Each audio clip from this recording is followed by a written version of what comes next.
Nós vamos hoje estudar Parashá Vayetze, e ele partiu. Vayetze, Haftarah Oséias, nós vamos tentar falar. São 11h15, vou tentar ser o mais objetivo possível. Então abra sua Bíblia, Deuteronômio, Gênesis, quer dizer, versículo 8, a partir do verso 10. Meus irmãos, olhem para mim uma pequena introdução, por favor. Nesses primeiros 5 minutos, você vai, nessa ministração, eu vou falar sobre a ministração, e é a história de Jacó encontrando Raquel, né? Uma história fantástica na Bíblia. E eu quero pedir a você que está me ouvindo agora, me assistindo e me ouvindo através do vídeo, que houve sim um amor à primeira vista de Jacó com Raquel. E fica a pergunta que nós vamos tentar responder durante a ministração: existe ainda o primeiro amor, o amor à primeira vista? Nós vamos tentar responder isso. Outra coisa, casamento é obra do acaso, não é? Ou é um propósito divino? Nós vamos tentar responder essa pergunta também. Por que no Brasil os divórcios cresceram 160%, conforme o IBGE? 160% nos últimos 10 anos. Por quê? Por que de cada 3 casais, um separa no primeiro, segundo ano de casamento? Nós vamos tentar responder também, isso é importante, preste atenção, qual a relação do crescimento dos partidos de esquerda e liberais no mundo com o aumento do número de divórcios? Nós vamos tentar responder essa pergunta. Nós não podemos estar dormindo. O estudo da Torá não é para dormir, não é para ir para o Antigo Testamento, é a palavra viva que me ensina. E através da Torá eu vi esse movimento liberal, esse movimento de esquerda, não é? Não estou defendendo partido nenhum, mas no mundo está esfriando. Europa hoje, Estados Unidos estão vivendo pós-cristianismo. A Europa não é mais cristã. Pós-cristianismo. Por quê? O que tem a ver esses governos de esquerda e liberalismo, de maneira generalizada, influenciando a família, os valores morais, éticos, os valores, não é, humanos, diria até de moral e cívica? Não é? Vamos tentar responder também por que o lar, a família, está se deteriorando a cada dia. Vamos tentar responder também qual é a arte, e vamos encerrar com isso, qual é a arte de permanecer casado? Será que tem uma palavra aí que pode salvar um casamento? Então eu peço você, licença, não desligue o seu vídeo, vá até o final para você compartilhar conosco essas perguntas. E na introdução vamos pôr na tela o seguinte: eu creio que nós estamos vivendo Mateus 24, 2 Timóteo 3. Tá certo? Olha para mim. O amor por causa da iniquidade. Iníquos, quer dizer no grego anomos, quer dizer sem Torá. Por causa da ausência da Torá, a igreja está dentro disso aí também. A igreja que está só na graça, esquecendo da lei de Deus, está deteriorando também, sendo deteriorada e influenciada. Hoje no Brasil, grandes denominações famosas, ricas, apoiam o aborto, apoiam casamento do mesmo sexo. Grandes denominações, eu não posso falar aqui porque está gravando, tá certo? Apoia aborto, apoia casamento do mesmo sexo. Gente, igrejas famosas, ricas nesse país, estão adotando. Por quê? Sai da lei. Então, a Bíblia diz, Mateus 24, palavras de Yeshua, por causa da iniquidade, do afastamento da Torá, o amor está se esfriando na face da terra. Nós estamos vendo isso. Filho contra pai, contra avó, assassinatos, não é verdade? E nós vamos ver, 2 Timóteo 3, fala que o homem vai, no final dos últimos dias, eu creio que nós estamos nos últimos dias, eu não sei quanto tempo ainda Yeshua, mas eu vejo que nós estamos vivendo, na minha opinião, os terremotos, maremotos, as enchentes, não é verdade? As catástrofes, não é verdade? As guerras, né? Os rumores de guerra, não é? O liberalismo, a esquerda crescendo assustadoramente no mundo todo, Europa, Brasil, graças a Hashem, agora vamos dar um descanso. Graças a Deus, diga, vou descansar dessa esquerda, do liberalismo, das universidades. Graças a Deus. vamos dar um descanso, espero que dê certo. Por isso nós temos que orar pelo novo governo de direita, que é o conservadorismo. Infelizmente, se você analisar a história dos últimos 2000 anos, quem preserva Israel, quem preserva a sociedade, ainda são os conservadores. São aqueles que lutam pelos princípios da família, os princípios morais, os princípios éticos, os princípios clássicos da humanidade, de convivência do ser humano. Não é verdade? E isso ainda é judaico-cristão, porque quando você tira os valores judaico-cristãos, você deteriora, é o ateísmo. Não é? Por que esses governos de esquerda, o comunismo, o socialismo, tudo é ateu? Porque tira os valores judaicos cristãos, não é? Tá certo? E aí, o sujeito é fruto do acaso, assim pensava Hitler, eu posso matar, não tem nada aí para que vai por quê? Vai me proibir? Não tem vida após a morte, e eu sou a raça superior, eu posso exterminar aquilo que não me agrada. Não é? A falta de Deus, a falta do amor, essa coisa. Nascerão aí surgirão homens gananciosos, orgulhosos, corruptos. Vocês estão vendo aí corrupção? Estão vendo aí alguma coisa? Corruptos, amantes do mal. Está lá na Bíblia. São amantes do mal, são ladrões, são sodomitas, e vai por aí afora. Né? Então, eu creio que nós estamos vivendo um tempo muito difícil. E olha o que eu concluo pela Torá. À medida que aumenta no mundo os movimentos liberais de esquerda, a igreja sofre, enfraquece. Gente, uma igreja que aprova aborto e aprova casamento do mesmo sexo, não é? Com todo respeito àquele que tem a vida sexual que quiser ter, o problema é dele. Mas isso não faz parte da minha fé. Não é? Eu tenho que respeitar, tenho que honrar, tenho que ter os mesmos direitos meus. Eu não estou sendo um homofóbico. Mas eu estou dizendo que a minha fé não combina, a nossa fé não aprova. E a Bíblia diz em Levítico 19 claramente, isso é abominação a Hashem, e isso vai vir maldição sobre nós. Está certo? Então, eu preciso ver o que a lei de Deus fala sobre isso, não é? E aí eu vejo que a igreja sofre e enfraquece, pois o ateísmo cresce e a sociedade perece. Por que a sociedade perece? Porque perece a família. Então, quando 160% é o crescimento de divórcio no Brasil, você vai esperar o quê? Como é que o sujeito vai sentar na mesa dele com os filhos? Esse é com aquela mulher ali, essa foi com a primeira namorada, esse com a segunda, essa com a terceira, essa com a quarta, essa com a quinta. Acabou a família, não existe unidade. Unidade de quê? Unidade. Quando o salmista fala que é bênção sentar ao redor da sua mesa com a mulher, com a sua esposa e com seus filhos, e com os filhos dos seus filhos, que são netos. Como é que você quer juntar os netos se você já teve 3, 4, 5 esposas? Tá certo? Então, meus irmãos, infelizmente, nós estamos vivendo um pós-cristianismo na Europa e Estados Unidos. O Brasil ainda está se salvando desse pós-cristianismo, mas vai entrar também se a gente não tomar uma providência. Então, qual deve ser a nossa prioridade? O que eu vou falar agora, isso é uma introdução, o que eu vou falar agora vai destruir, talvez, seus pensamentos. Talvez você vai ser contrário ao que eu vou dizer aqui agora, mas é a minha opinião pessoal. Quando eu vejo a Europa e Estados Unidos no pós-cristianismo, quer dizer, cristianismo é só história, né? É claro que há exceções, há igrejas na Europa, há igrejas dos Estados Unidos prosperando. Será que eu preciso enviar missionários para reevangelizar a Europa e os Estados Unidos? O que você acha? Quem acha que sim, levante a mão. Quem acha que não, levante a mão. Eu não sei. Se é pós-cristianismo, você acha que agora você vai chegar lá e falar assim, o sangue de Jesus tem poder, ele vai te aceitar? Ele já está para lá de Bagdá, minha filha. Ele já está no ateísmo, ele já está com o sexo livre, ele já está com o aborto, ele já está com todo liberado no Senado, no Congresso desses países. Pode tudo!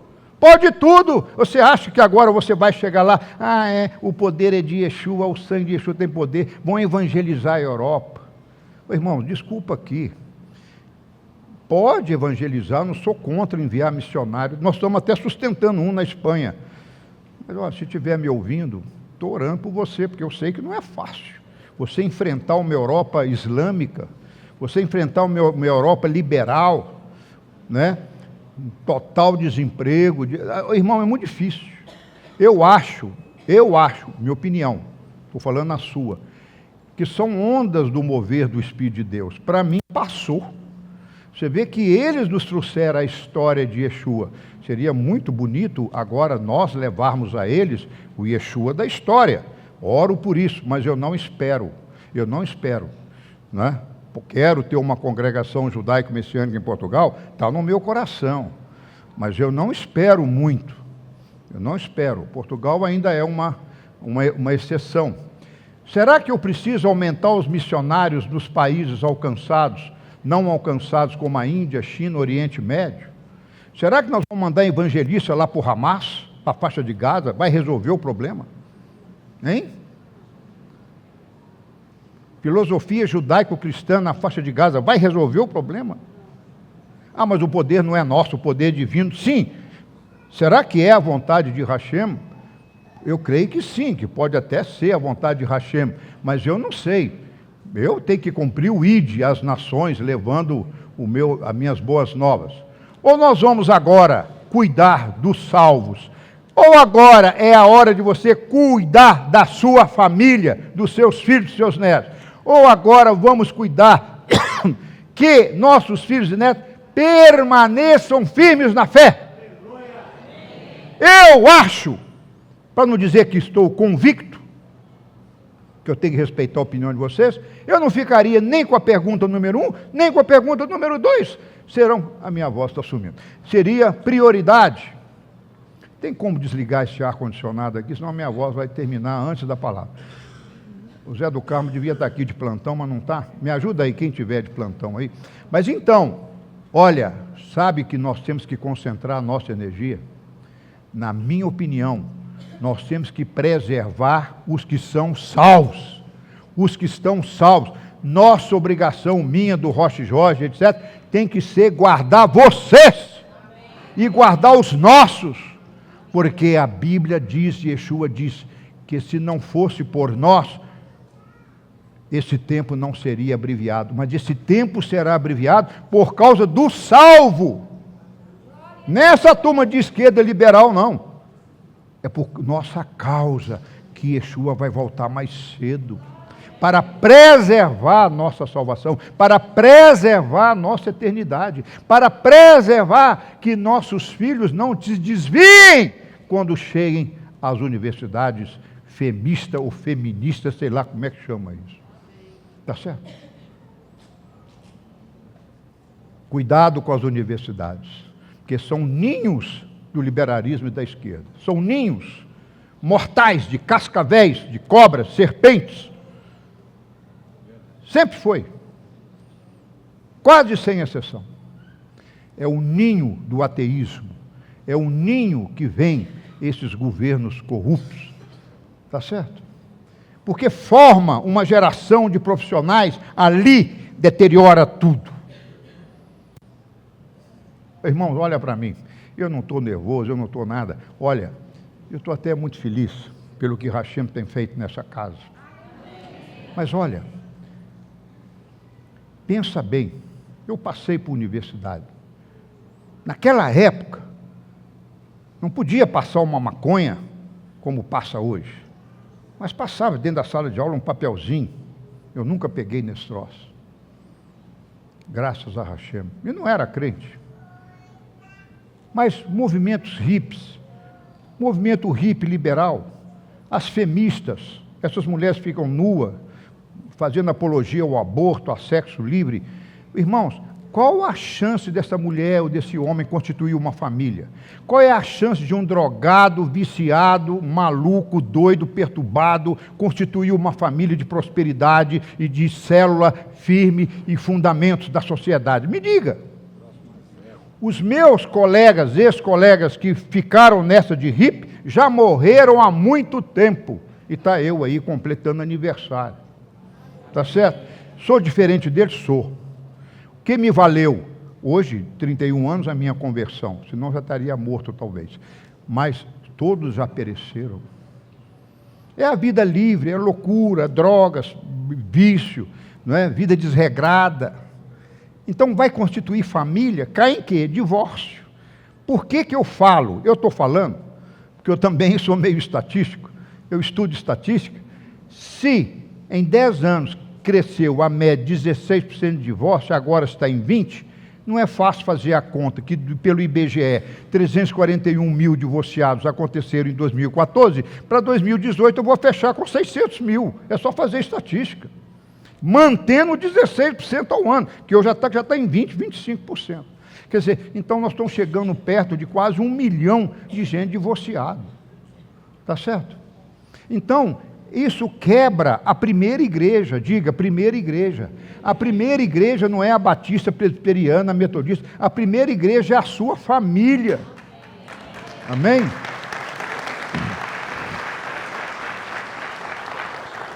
Bom, isso foi só a introdução para você ver que esse tema família eu tenho que abordar hoje. Se você quer um futuro amanhã, cuide da sua família. Se você quer a volta de Yeshua, cuide dos salvos. Hoje eu estou muito mais, desculpa o meu egoísmo. É um egoísmo que eu chamo meio espiritual, mas é. Vamos cuidar dos salvos. E não quer dizer que eu não vou fazer nada com os ateus, né, com os drogados. Não. Vamos continuar amando, vamos continuar abrindo a boca. Esse jantar dos casais, tudo vale para a gente ganhar um. Antigamente falava ganhar centenas, hoje é ganhar um, que ninguém quer. Pô, mexer com crente, que isso, é fria, não é assim? Não é verdade? Hoje nós estamos sendo repudiados, hoje nós estamos sendo raça ruim, não é? Porque pregamos um único Deus, pregamos a lei, pregamos a graça, não é? Então, Jacó, Vaietze, partiu. Ora, se Deus nos chama, então temos que partir e não olhar para trás. Diga amém. E eu falo que se você não partiu, ainda vai partir. Todo mundo que está aqui tem um chamado, diga, eu tenho um chamado, eu nasci com um propósito, e eu tenho que partir para cumprir esse propósito, seja com 60 anos, com 80, com 84, seja lá o que for, principalmente os jovens, tem que partir para cumprir um propósito divino, não é? Então nossas vidas, na verdade, são um somatório, não é? Das nossas partidas. Ô irmão, olha para mim, o que eu sou hoje? Eu sou um somatório das vezes que eu parti. Eu parti para um casamento, diga amém. Amém. Minha mulher não prestou atenção, vou repetir. Eu parti para um casamento, diga amém. Eu parti para um curso superior, eu parti para uma profissão, eu parti para um ministério. O que é isso? É partir, é sair da posição que se encontra para fazer algo. Diga amém. O que você é hoje é o somatório das suas partidas. Você partiu para o mal e partiu para o bem, partiu para as coisas boas e para as coisas ruins. Eu sou o somatório disso. Eu também tenho fracassos e erros, tá certo? Mas as partidas divinas são maiores do que as partidas por mim mesmo. Se as partidas divinas são maiores do que as minhas próprias partidas, eu sou bem-sucedido e próspero. Quem está entendendo? Gente, nós estamos deslocando no espaço, no tempo e no conhecimento. Rabina, sua congregação ensina demais. Chega você, ensino. Chega o professor Rodolfo, ensino. Seja o Jorge, pior ainda, ensina e exorta. Bate o chicote.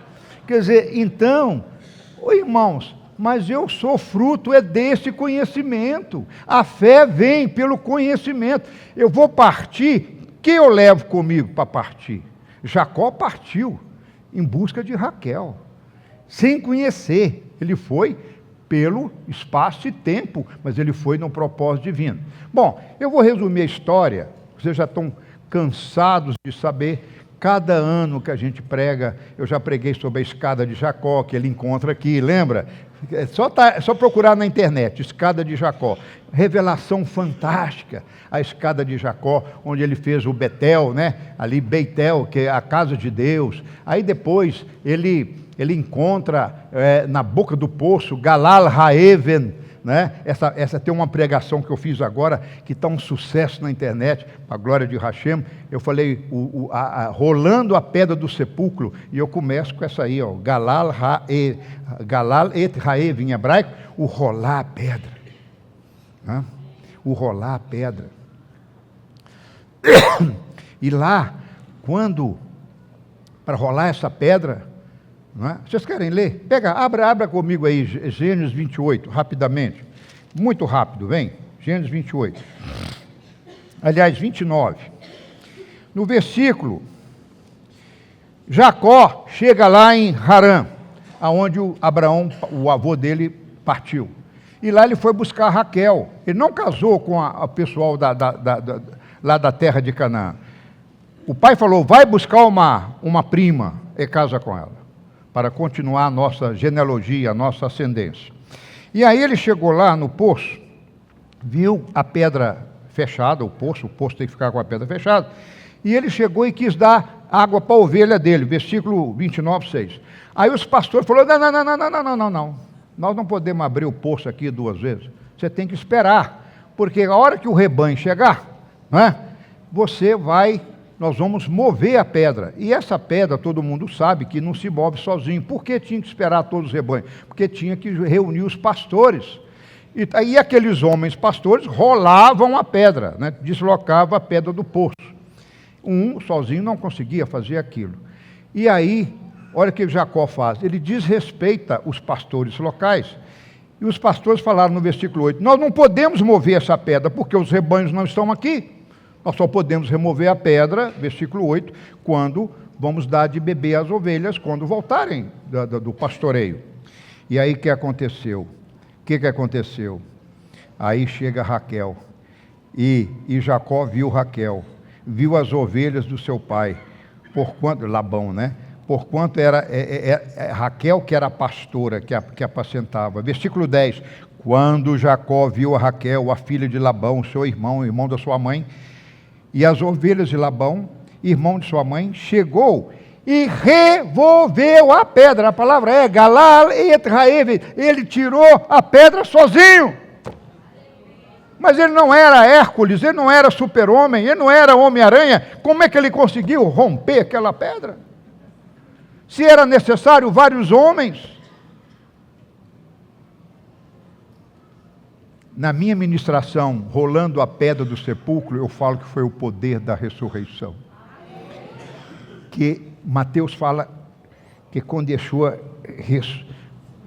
ressurgiu dos mortos, várias sepulturas, várias pedras foram roladas.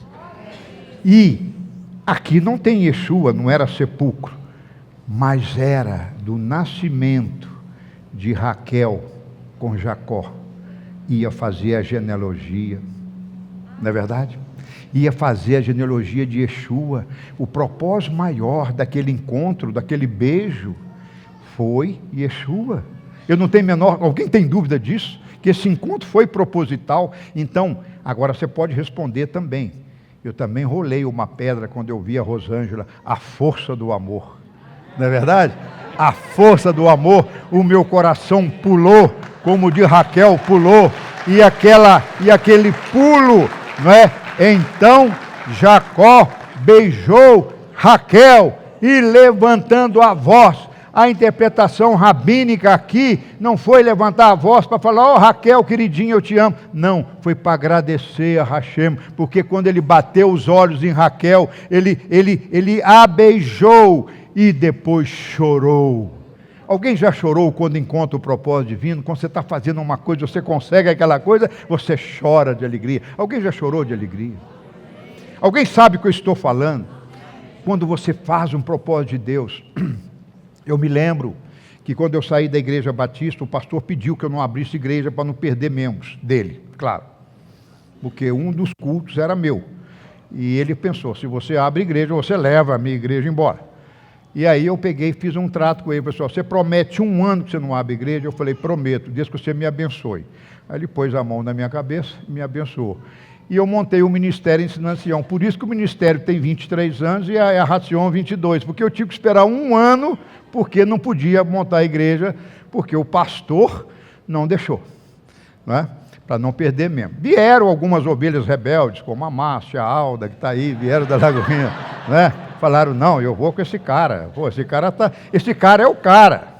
E aí vieram comigo, mas eu fiquei quietinho, não foi, Márcia? Foi, Lorivaldo? Fiquei quietinho. A Ruth, mãe do Alessandro. Aí, Chula vem, muito mal recebido, claro, as igrejas não entendiam nada, não foi sucesso não, ele não é nada carismático, e ninguém gostou, só eu. E aí eu esperei um ano. Aí falei, olha, vem a segunda vez. E aí comecei a fazer reunião lá na Rua Funchal, não é? De reunir. Essa época o Jorge já havia chegado. A Bida não. A Bida era protestante, não concordava com a visão. Não concordava, não gostava. Ele gosta de judaísmo, eu não, tu é fria.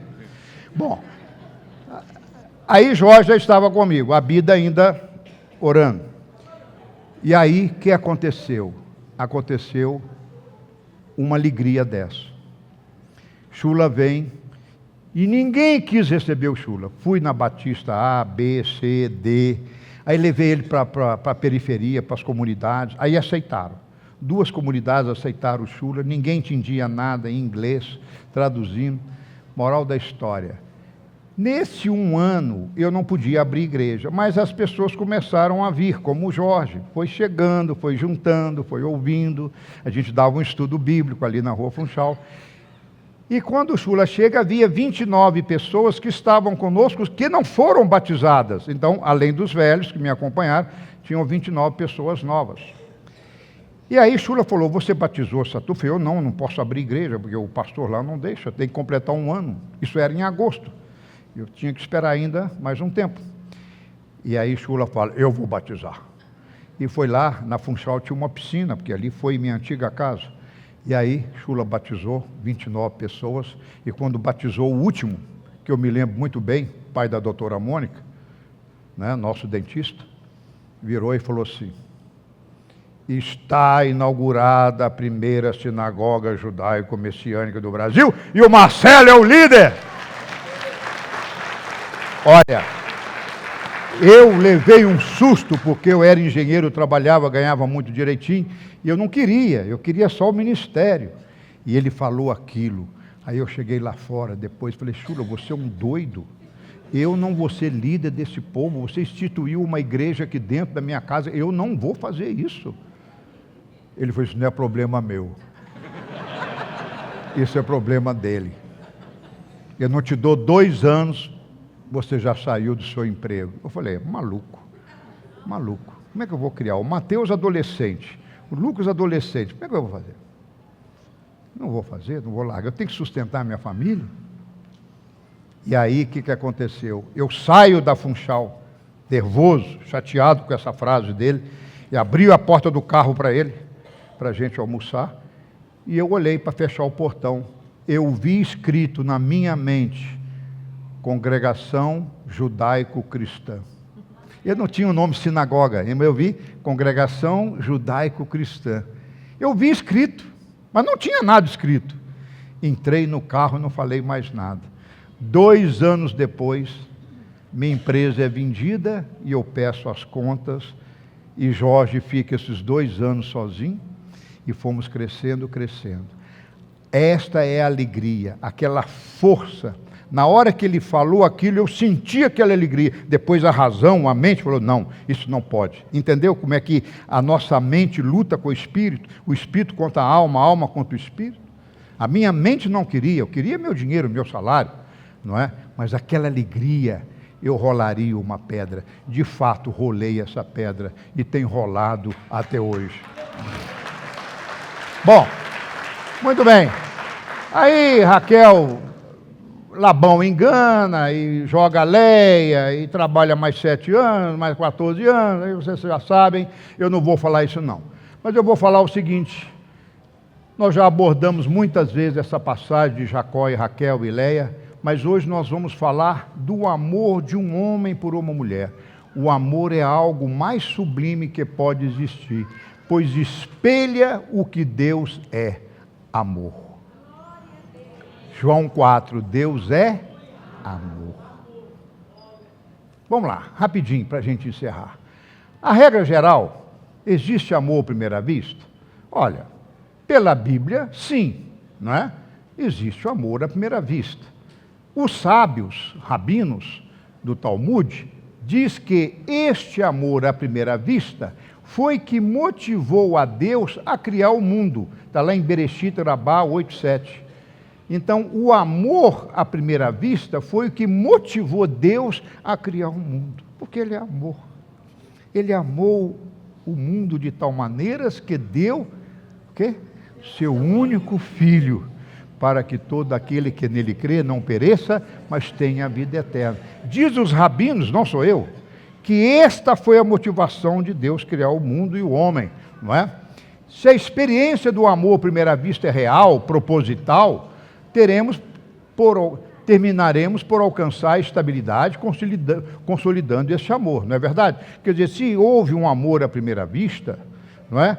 E esse amor com Raquel foi de Deus, esse amor prevaleceu. E frutos vieram desse relacionamento. Agora, o que acontece aí fora hoje? Hoje, estão mais agora com o chamado sexo experimental antes do casamento. Você tem que dormir com 10, 15, 20, 30 mulheres para experimentar, para saber qual que você vai dar mais certo. E as mulheres hoje pensam a mesma maneira do que os homens. Eu vou experimentar 10, 20, 30, 50 homens para ver como é que são, para depois eu escolher o meu parceiro. Você acha que essa estrutura, né, e cai na paixão, não é verdade? Cai na paixão. Você acha que os rabinos dizem, quanto mais paixão tiver no começo, mais difícil será depois. Ô, gente, vocês estão olhando para mim direitinho? Olha como é que é o pensamento bíblico. Confie em Deus, Deus tem o melhor para você, Deus tem um marido para você, Deus tem uma esposa para você, pronto! E aguarde, abra as portas, parta-se, vaiete-se, parte em busca desse amor. Ele vai te mostrar. Agora, se você por conta própria, eu quero aquela, experimento aquela, quero aquela, e cai na paixão da carne, diz os rabinos, que mais dificuldade você vai ter se você casar numa paixão. Quem casa em paixão, a probabilidade é separar. Lembra os nossos pais? Era indicado, não é? Nossos avós, você casa com fulano, você casa com Beltrano, e dava certo. Então estão vendo que não era esse negócio de paixão, eu tenho que cultuar. Hoje a gente mais velha entende e que os jovens aprendam isso. Não quer dizer que você não pode ficar apaixonado pela sua namorada, pela sua noiva, claro que sim, mas eu falo aquela paixão carnal. A paixão não pode ser o motivo da minha união, quem está entendendo? O motivo da minha união tem que ser o propósito divino, é ela, é a pessoa certa. Olha o que diz os rabinos.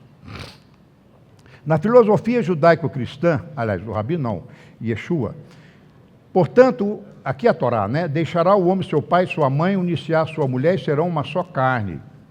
Não é? Lembrando aqui que carne, bazar em hebraico, significa tudo que é do corpo, tudo que é da alma, tudo que é da mente, tudo que é do corpo. Vai ser uma só carne. Porque se não for uma só carne, não combina. Aí não quer dizer só sexo, não.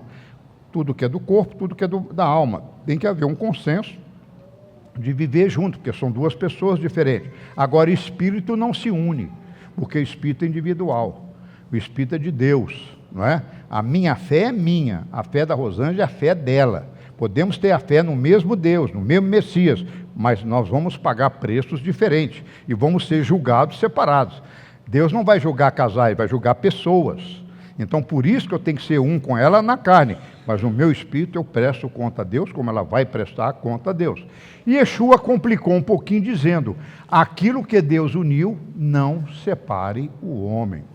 E aí entra essa doutrina que eu já preguei, basta entrar, Deus ama, Deus odeia o divórcio e ama o divorciado, o pecador. Isso você pode ver na internet, lá está todo o estudo sobre divórcio. Eu não vou falar aqui hoje.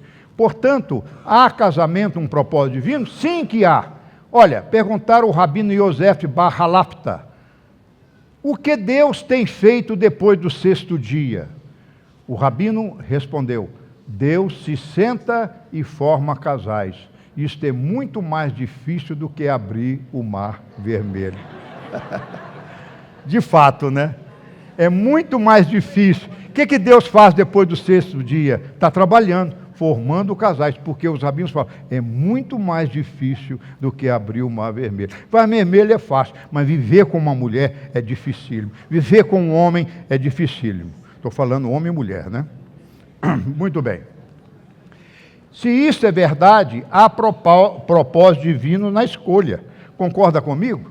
Se isso for verdade, que Deus forma casais até hoje, não é? Então significa que, se isso é verdade, Deus tem um propósito em cada união. Não é assim? Então, meus irmãos, aqui eu quero apresentar para vocês o seguinte. Vamos ver se você consegue assimilar isso aqui. Se a ideia de que o cônjuge é uma pessoa basher, ou seja, predestinado, pré-ordenado pela mão de Deus para o encontro do seu parceiro matrimonial, até que ponto vale o esforço pessoal?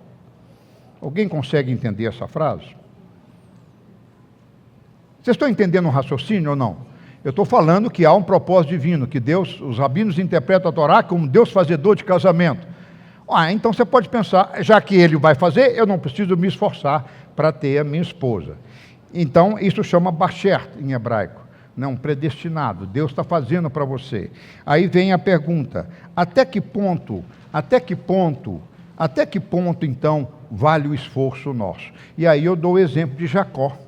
Você vê que Jacó, mesmo sendo um basher, mesmo sabendo que o propósito divino seria cumprido com Raquel, ele casa com Leia, Labão engana Jacó, dá a Leia, a filha mais velha, ele tem filhos com ela, depois ele dá a Raquel, complicou, né? Naquela época complicou, mas o princípio de Deus sempre existiu, um homem para uma mulher, não é? Isso foi Labão que fez, e ele interessado num propósito divino, casou com outra mulher primeiro, que foi enganado, e, não é?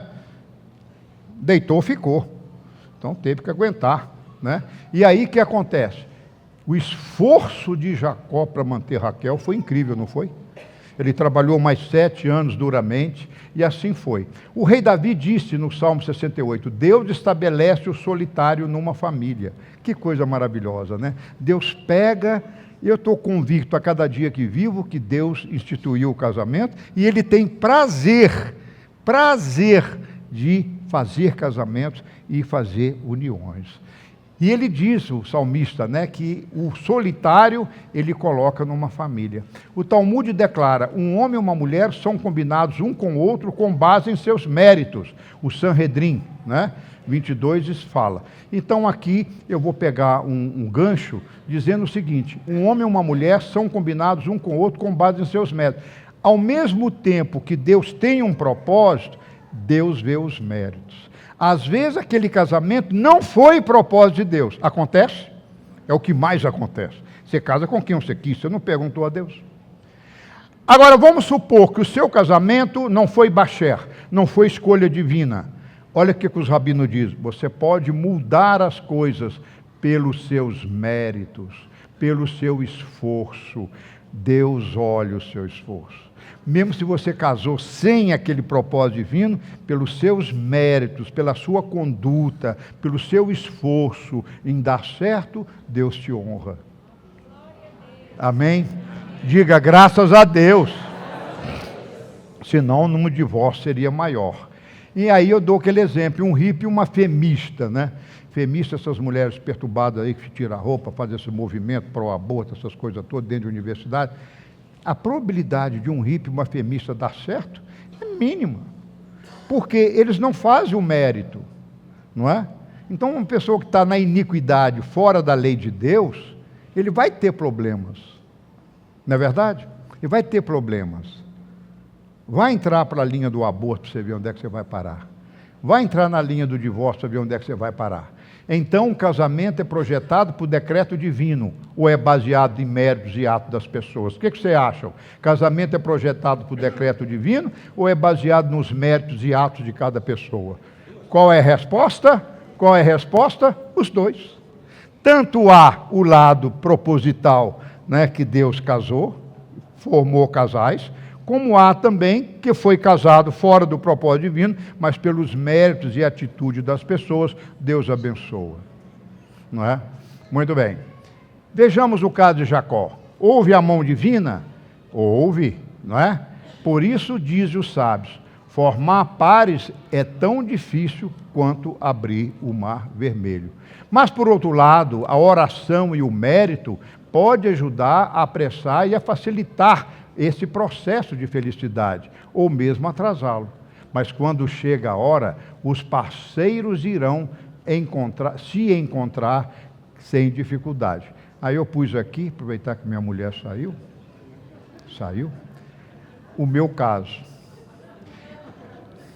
A minha mulher, meus pais não eram católicos. Na minha casa nunca teve terço, imagem, nunca nada. Eram judeus seculares. E eu conheci Jesus através de um filme e apaixonei com Jesus e me tornei católico. Eu me tornei, os pais não. Os pais nunca foram. E eu me tornei coroinha. E a Rosângela, eu ajudava na missa das 8, que era a missa das crianças. E a Rosângela morava em frente à igreja e via um coroinha muito bonitinho. E eu tinha de 7 para 8 anos. E eu era coroinha. A missa em latim. E a Rosângela ia à missa. E ela me viu. Eu não lembro dela. Mas ela disse que lembra de mim quando eu era coroinha. E é verdade, porque ela morava em frente à igreja. Aí fui para o seminário católico. Quando eu tinha 13 anos de idade, as minhas irmãs, naquela turma de horas, chamava hora dançantes, bailes, né? Aquela época dos Beatles, Jovem Guarda, aquela coisa toda. E eu era seminarista, então cabelo cortado, né? Raspado quase, né? Quase um guru. E as minhas irmãs ficavam, olha, você tem que sair desse marasmo, você tem que esquecer esse terço. Você tem que esquecer que as minhas irmãs não eram nada, os pais também não eram. E aí me punham naqueles bailes, e eu ia amarrado. E meu pai falava, vai que você tem que cuidar das suas irmãs. Eu ficava lá, né, achando aquilo horrível. E, nessa época, as minhas irmãs começaram, você é homem ou não é? E as minhas irmãs começaram a me provocar. Não é que eu não gostava das meninas, eu estava de olho nelas, mas eu ia ser padre, eu vou fazer um voto de nunca casar, então para que eu vou investir? Então ficava assim meio, como é que se diz, né? Uma expressão da minha época, só os antigos vão entender, boco-moco. Boco-moco era um troço, ficava assim meio sem gosto, sem sal, gosto de cabo de guarda-chuva na boca, era uma coisa mais ou menos assim. E as minhas irmãs arrumavam aquelas meninas. E aí eu fui comprar pão, e a Rosângela era a caixa do padaria, era uma das caixas da padaria do pai dela. Aí eu olhei para a Rosângela, sempre sorridente, né? Sempre sorridente. Comecei a ver, lembro dessa menina aqui. E nunca mais tive nada. Aí saí do seminário, porque decidi não fazer voto de castidade. Eu falei, obediência eu faço, pobreza eu faço, mas castidade não. E aí saí do seminário, já pré-noviciado, e aí saí, e aí começou a minha vida. E aí eu tive uma namoradinha, e não dei certo, e fui embora, e um belo dia eu estava, dia 1º de novembro de 1972, pronto, lembrou a data, fez agora, né? Esse mês, fazendo aí quantos anos? 72, 46 anos. Eu entro no ônibus para reaver um namoro antigo, namoro mal terminado.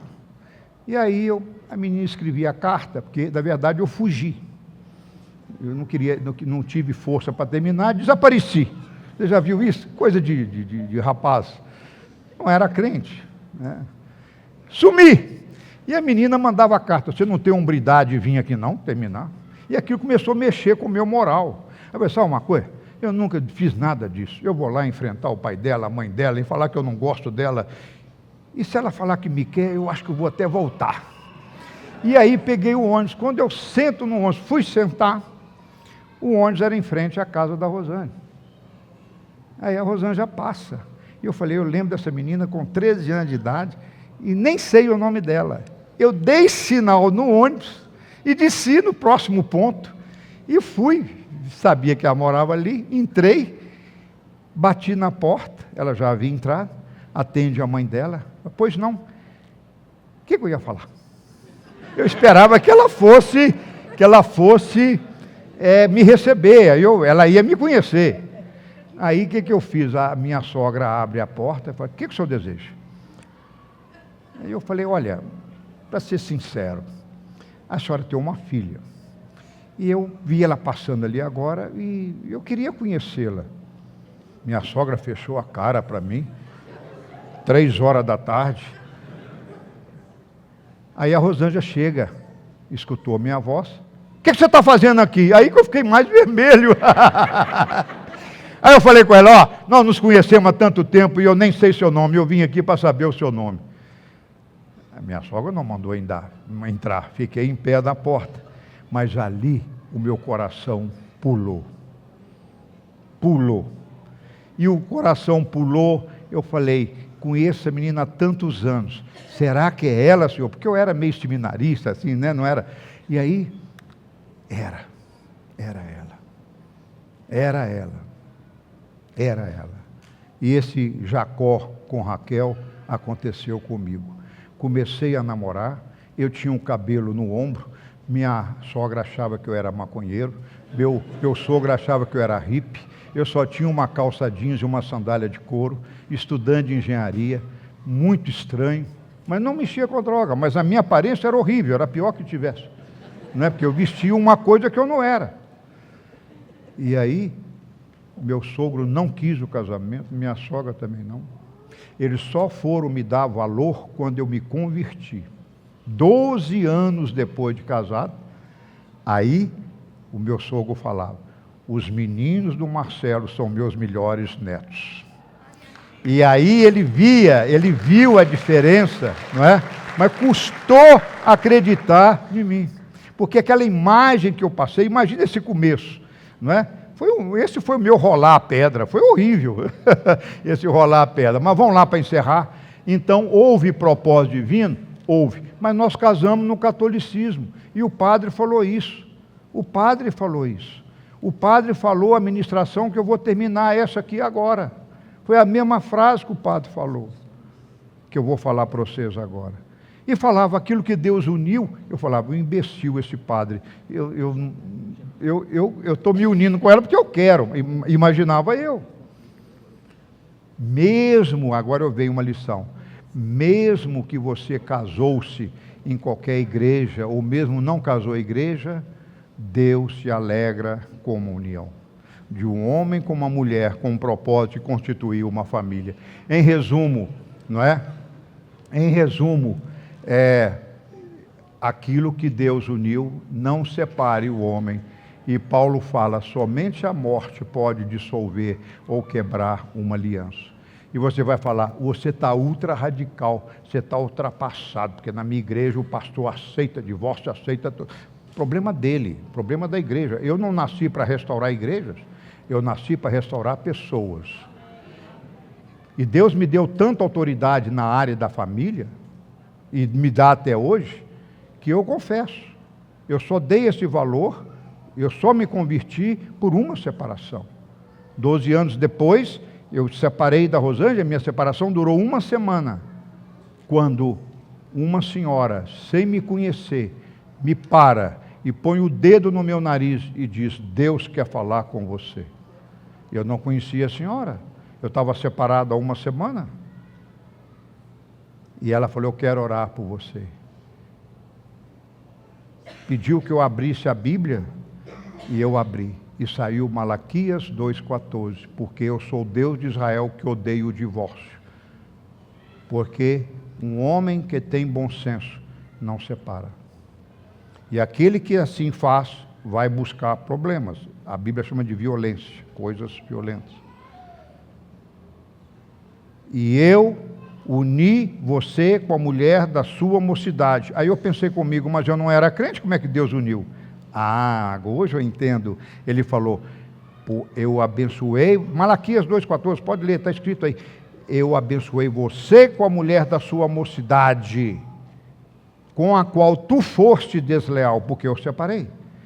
Mas ela é a sua mulher, porque dela eu suscito uma geração de piedosos. Irmão, é forte demais. Para um sujeito incrédulo como eu, chegar, a Rosângela também era incrédula, nós não tínhamos nem nada mais, nem nada de catolicismo, nada de Deus, 12 anos assim. E hoje eu vejo, ele me disse, eu te abençoei com a mulher da tua mocidade, como se eu não era crente, que eu não sabia nada, mas ele viu. Esse é o propósito divino. Ele vê, Deus está sentado fazendo matrimônios. Ele tem prazer. E para quê? Para suscitar uma geração de piedosos. Uma família. Não é? Quando eu vejo os meus netinhos entrando e saindo, vejo os meus filhos, todos servindo ao Senhor, eu lembro, Deus me deu essa palavra na minha conversão, e por causa disso é que eu me converti. E para encerrar, isso em hebraico chama Histadlut, ou seja, pela oração e o mérito, Deus te justifica. Mesmo que você casou errado, pela oração e o mérito, Ele te justifica. Não é? E aí, eu quero apresentar, para encerrar, 3 níveis de relacionamento entre marido e esposa, refletindo o relacionamento de homem com Deus pelo Talmud. Então nós estamos estudando um pouquinho da cultura judaica, não é? Isso não está na Bíblia, mas foram tirados de princípios bíblicos. Quem está entendendo? Não está esse versículo na Bíblia, mas foram tirados de Midrash, de Midrashim, de fatos bíblicos. A Bíblia fala que tem 3 níveis. Primeiro, o tzadik, que é aquele que observa a Torá, aquele que ama a Deus, tem temor a Deus, não é? Dê a ele tudo que lhe pertence, pois você e tudo que é seu pertence a ele, pertence a Deus. Esse é o Talmud fala em Pirkei Avot, que tudo Deus abençoa aquele que segue. E ele fala isso lá em Moisés, Êxodo 20, abençoarei por 1000 gerações aquele que me teme. Não falou aquele que levantar a mão, aceitar Jesus, falou nada disso. Ele falou assim, se ele me teme e anda dos meus homens, eu abençoarei 1000 gerações dele. Ô, gente, isso é fantástico. Segundo o Benoni, o que é o Benoni? Ele não é um justo, não é um tzadik, ele também não é um malandro, pilantra, ele é um Benoni. O que é o Benoni? O Benoni se comporta em pensamento, ele sabe a Bíblia, ele sabe a palavra, mas com jeitinho ele não vive aquilo que sabe. Ele vive o jeito dele. Aliás, desculpa eu falar isso aqui, a maioria, eu não vou falar a maioria, uma grande parte dos crentes são Benoni, na minha opinião. Eles sabem, mas uma mentirinha ali, um cheque sem fundo aqui, um rolozinho ali, um negocinho aqui. Quer dizer, é o Benoni. Ele não é aquele tzadik, ele não é aquele justo. Ele é o sujeito que enrola. Ele sabe a palavra, mas não vive o que sabe. E Deuteronômio fala, aí ele fala assim, eu já vi muito crente falar isso. Eu vou aprontar um pouquinho, depois eu arrependo e garanto a minha salvação. Né? Vou pecar um pouquinho, porque Deus perdoa. Né? Então, isso é o Benoni, não faça isso não. Porque Deuteronômio 7:11 fala assim, você vai viver não o futuro, você vai viver aqui e agora. Você vai cumprir os mandamentos do Senhor. O seu sucesso depende da vontade dEle, né? De fazer a vontade dEle, não a sua. E, finalmente, o Rasha, que é o perverso. Esse é o indivíduo que não dá crédito aos mandamentos de Deus, que vive do seu querer, na fraqueza da carne, é dominado pela carne, não pelo Espírito, ele é desobediente aos mandamentos, ele não quer saber de Deus, é uma pessoa do mundo, ele é um racha, ou seja, ele não se arrepende, não pode arrepender e nem quer se conectar a Deus. Esse é o tipo dos liberais, do ateísmo, da turma que está regendo o mundo. E aí eu encerro com uma história de uma mulher que não podia ter filhos. Essa história eu tirei do Talmud, do Shir Hasharim Rabbah, que diz assim: havia uma mulher que não podia ter filhos. Aí o marido pede a separação. Muito bem. Aí foram procurar o rabino.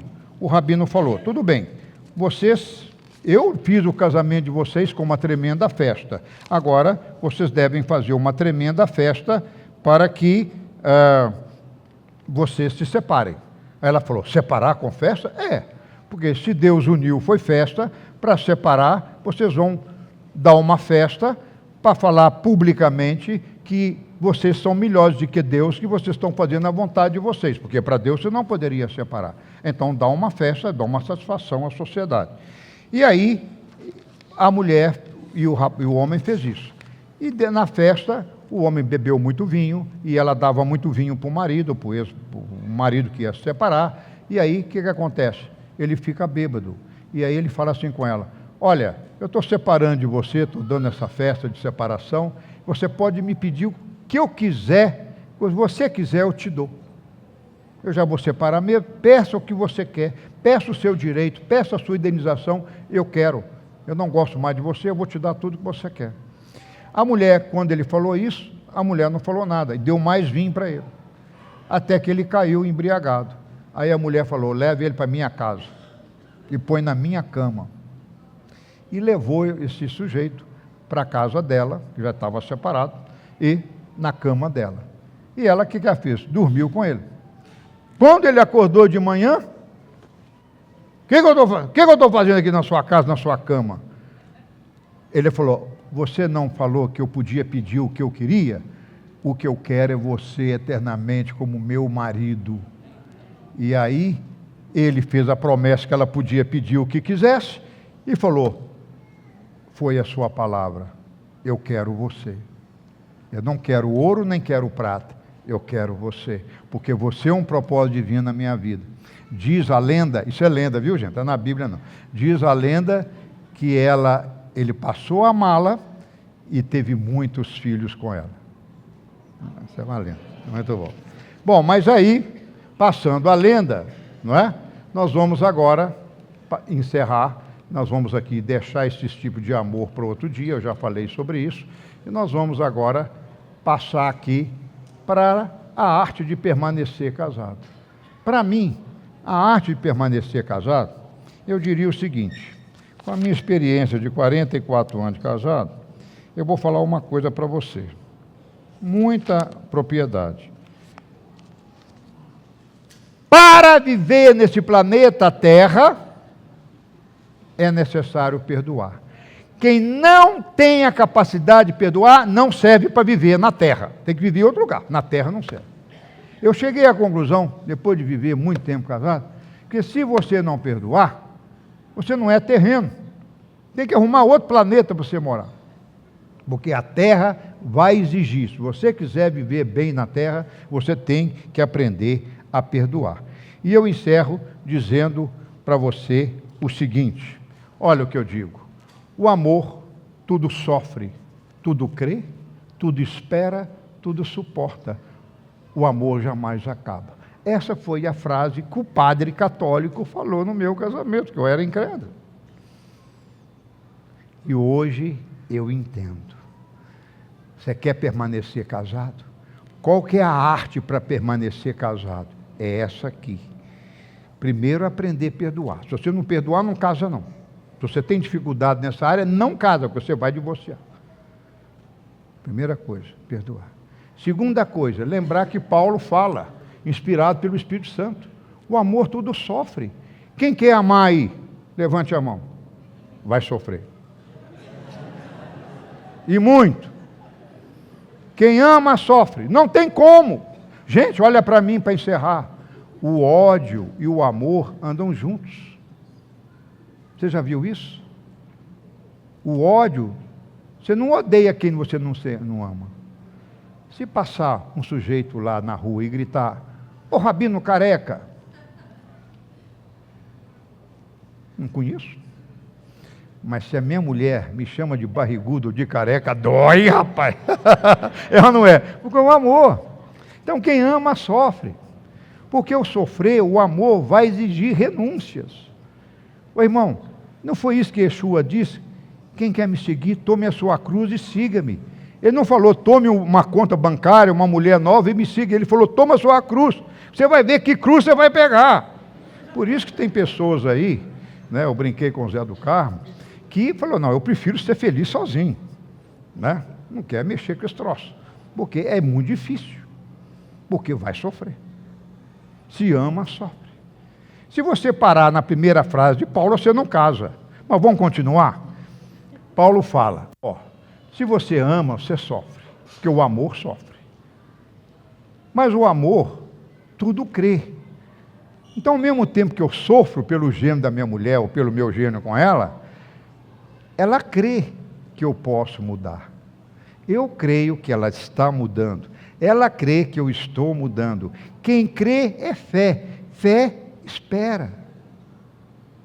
Não é verdade? Então o amor tudo sofre, mas tudo crê que pode terminar melhor, que vale a pena ficar casado, que eu não vou separar porque não dei certo. Isso não é motivo a você separar. Por quê? Incompatibilidade de gênero. Não existe isso. Existe incompatibilidade, mas não é motivo para separação. Pelo contrário, agora que você vai dar certo no casamento. Quanto mais diferente for, pelos princípios bíblicos, mais a chance de você permanecer casado. Já pensou você casar com uma mulher igualzinho você? Já pensou? Eu, por exemplo, detesto fila. Minha mulher adora fila. Porque conversa na fila, fica conversando, como é que você vai? Eu detesto fila. Minha mulher é super paciente, eu sou super impaciente com certas coisas. Não é verdade? Então, os opostos que se completam. Não é? Diria uma expressão antiga, cruz credo, casar com uma pessoa igual a você. Se ela casasse, se a minha mulher fosse ansiosa como eu sou, não daria certo, seria 2 ansiosos.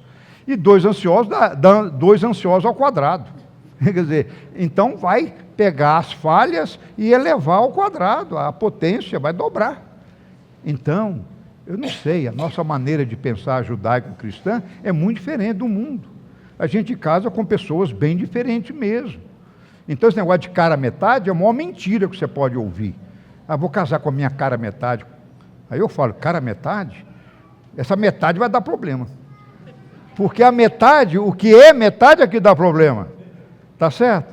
Então, olha, a grande verdade é que não precisa disso. Estando no propósito divino, Deus tem prazer em unir esse casamento. O amor tudo crê, tudo sofre, tudo crê. Se tem fé, tudo espera. Espera que vai mudar. Espera que vai dar certo. Espera que aquele defeito vai sair. Ele vai recuperar. Ele vai voltar a fazer. Ele vai voltar a ganhar dinheiro. Ele vai prosperar. Ele vai sustentar. Ele vai fazer o papel do marido. Ela vai fazer o papel da esposa.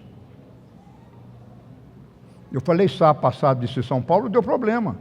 Eu fui falar sobre o negócio de feminismo, a mulher me corrigiu lá e falou, não, o senhor está errado. Eu falei, minha filha, eu não vou discutir feminismo nem feminismo com você, eu vou discutir princípio de Deus. Se o seu feminismo cumpre a vontade de Deus, se no feminismo a mulher cumpre o papel de esposa e o marido o papel de marido, que seja feminista. Agora, qualquer coisa do feminismo que fere a palavra de Deus, eu vou ser contra, porque a palavra é contra. Está entendendo? Porque a mulher tem direito de ganhar mais do que o homem. Eu falei, pode até ter, mas ela tem que cumprir o papel de esposa. Gente, são princípios que nós não podemos abrir mão. E aí depois ele termina, o amor tudo suporta. E sabe o que é essa palavra em grego? Betestatai. Sabe o que é isso? Suporta significa carregar. Rabino, quando é que meu marido vai mudar? Carrega-o. Vai carregá-lo até ele andar sozinho. Por que a mãe suporta um bebê, carrega o bebê? Porque o bebê não pode andar. Então, para o bebê amamentar, a mãe tem que pegar no colo.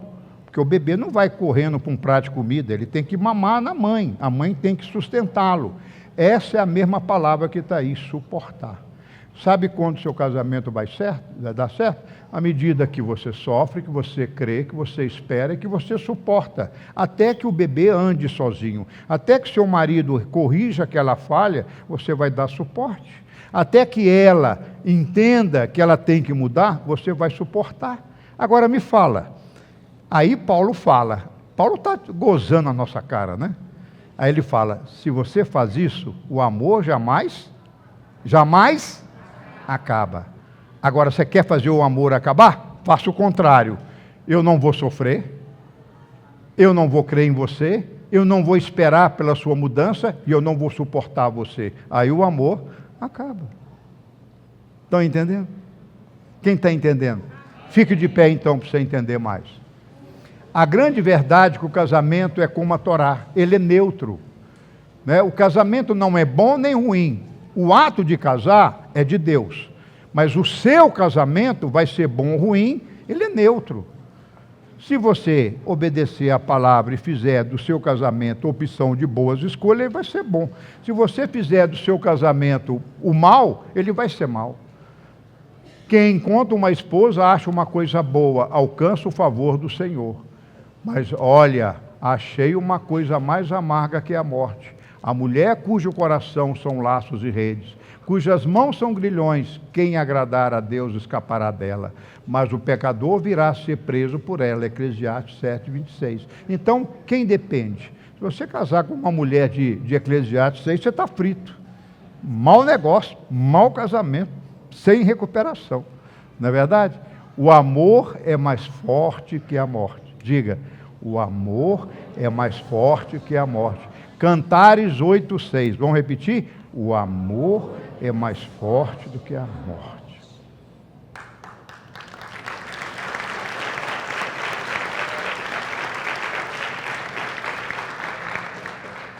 Esta é o grande segredo da arte de permanecer casado. O amor tudo sofre, tudo crê, tudo espera, tudo suporta, porque o amor é de Deus e ele vence a morte. Por isso que Yeshua falou, até que a morte os separe. O resto você aguenta, o resto você suporta, porque Deus tem prazer em mudar pessoas. Deus tem prazer em restaurar maridos cabeçudos e mulheres ansiosas, rixosas. Não é? Deus restaura. Deus restaurou seu marido? Eu tenho certeza. E Deus restaurou sua esposa? Restaurou. Restaurou a mim, restaurou a Rosângela, está restaurando. Por isso que eu tenho um livro chamado Restaurando Almas. Aí eles ficam perguntando, mas por que você colocou no gerúndio? Porque nunca vai acabar. Enquanto eu viver, eu tenho que suportar a minha mulher. Eu vou escrever um livro sofrendo, crendo, esperando e suportando, até que a eternidade nos encontre. Vai ser um livro bacana, né? Encontro na eternidade. Suportando, crendo, né? Esperando. Ó, irmãos, a coisa não é tão fácil, não é tão difícil assim, porque Ele usa de benevolência e justiça para conosco. E eis o Cordeiro de Deus, que tira o peso, tira o pecado do casamento, tira o pecado mútuo, Ele lava os dois. E Ele quer nessa manhã lavar o seu casamento, lavar a sua família, lavar os seus filhos. Ele quer hoje falar, olha, eu te chamei com a mulher da tua mocidade, porque eu queria uma geração de piedosos. Está lá em Malaquias. Então Deus está vendo os filhos, Deus está vendo os netos, uma geração de justo, de sadique.